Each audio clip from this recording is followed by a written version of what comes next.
Guys, we're staying in historic Corolla Village, and one of the oldest buildings is the one actually behind me. It's got three names. It's the Hayman-Austin-Scarborough house, named after the three families that had a lot to do with its history. So Hayman is because they're the ones who built it.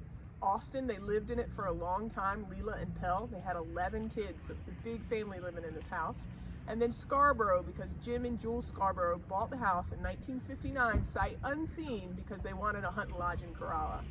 Now Jules' daughter Karen has it. She lives here with her husband and has the shop across the street, Spry Creek, which you're going to get to see later.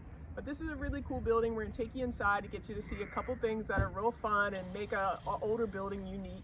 So we're standing in the original part of the building, and so this would have been where the original structure was, and then it would have been added on from here. And so this behind me would have originally been a window, so you can actually kind of see a hole in the wall.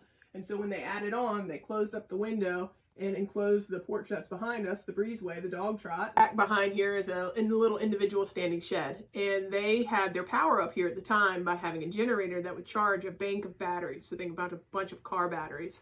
And so that's how they had their lights up here. And so in this house, you can see these little knobs up here. There's nothing's going to happen if you pull on them. There's not a drawer behind them. But this is actually where then when they ran the electrical cable in, this is where they would wrap it around to get it up and out of the way. You can see another one over here.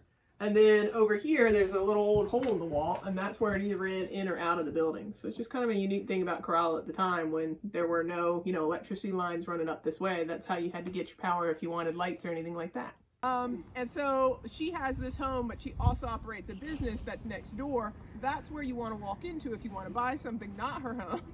And the name of the business is right next door. It's Spry Creek. And is this a old shed or a barn? It's Daddy's old garage.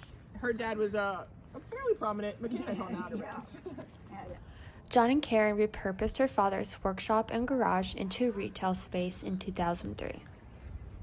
Their name, Spry Creek, was inspired from a nearby creek that was a deep water access to the sound used by local fishermen and hunters. Inside, you'll find an eclectic blend of jewelry, pottery, candles, soaps, and local art.